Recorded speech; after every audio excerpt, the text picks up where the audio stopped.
Hi, welcome to another edition of the Weekly Wrap, where we talk about news nuggets mined from the previous week's newspapers. Hi, I'm Cal Anderson, an activist in Lynn, and your host.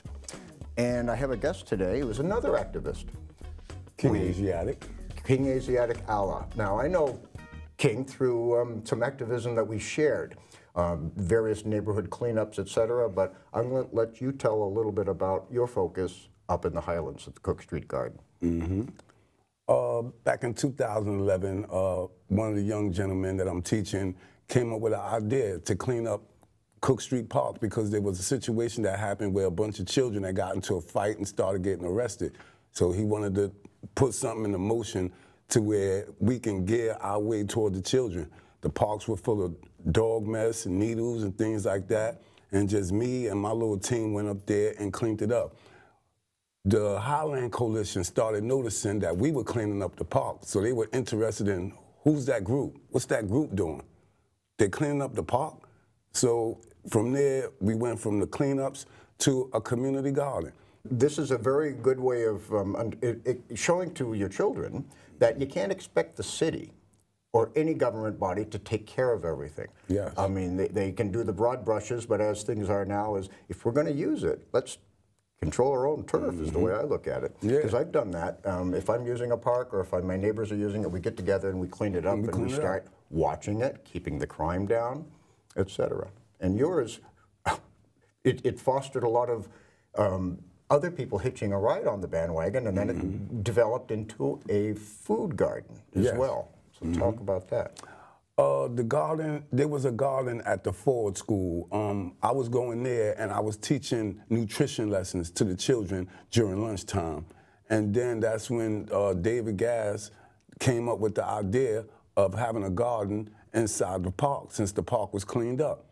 And he started writing proposals and things of that nature. And since we were already on the mayor's website for Parks Department, because when you go on the mayor's website, Ms. Kennedy, you see me, you see my students, my wife, you see my family and everybody I deal with. And from there, you know, she didn't have no problem with it because we were involved with it, because they was giving Mr. Gass a problem with him having a garden in a public park.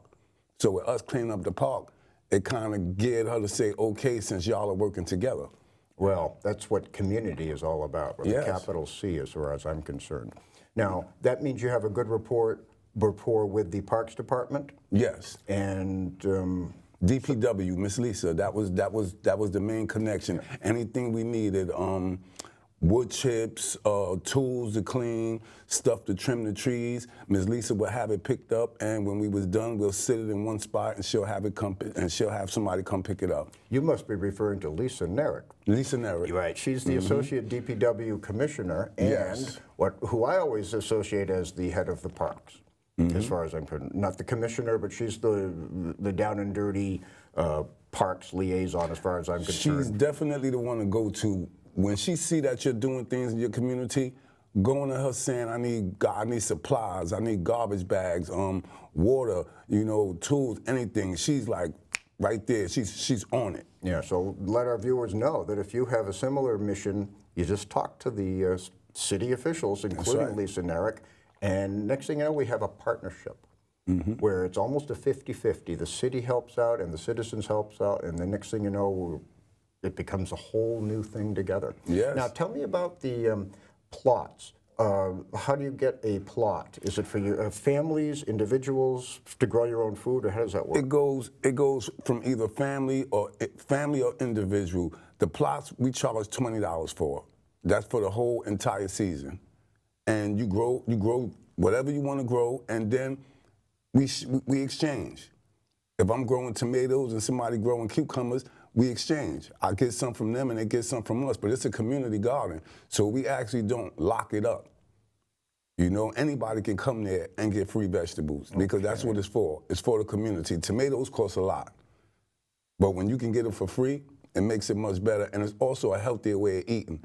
You don't have to worry about it being sprayed or anything like that. Well, that brings up a good point, because this isn't just willy-nilly gardens. These are worked in conjunction with the food project. So that means it's good organic soil, and a lot of times in raised beds. Yes. So it isn't growing right out of the ground that has been our city for years, which might have some we laid a tarp contamination. down Yep. where the garden is at. We laid tarp down, and then we made the wood beds, and then we put the soil inside and started growing it like that. Right. So when the beds are gone, the only thing you'll see is a black tarp, because we didn't want to grow nothing on that dirt, because it's been a lot of things going on in that park. Right. Now, must be getting to be harvest season. It's late September. What's coming out of the garden soon? Wow, eggplants, onions, long string beans, short string beans. It's a lot. Do I see corn growing there? Yes, the big, sir. tall Yes, sir. stalks? Yeah. There's nothing like corn in the city. Now It's just- remember, we have two gardens. Right. We have a garden that's on top of the hill, Right. which is Beacon Hill. And then when you come down on Cook Street and Ede, we have another garden there. I see. So we got two gardens in one park. Okay. Well, it's harvest time now, and today's the first day of fall, so we're getting into it. We're going to get to some of the headlines because we had a busy week of stuff. Okay. Last week we had as our guest Pat Gentile, the president of North Shore Community College, and here it is in Saturday's paper, a picture of the dedication that we discussed about that day. So we're glad to see that growing. There was a fire that left 23 people homeless on Kingsley Terrace. They're still not sure how it started, but we're getting into the time of year where space heaters and candles and things like that have to be either not used or used very carefully. So we have to teach each other and teach the children, right? That's right. Absolutely. That's the future. Here's a very interesting one. Kip got a visit from China. There was a woman that came, Sunny Liang. She is a principal of a school in China. She flew 8,000 miles to the Commonwealth of Massachusetts to take a look at some of the classrooms in the younger grades, and then she spent some time in Lynn. And I'm very glad that they came from China to look. Yeah, And we got about 1 minute left. I did want to mention a couple of specific things.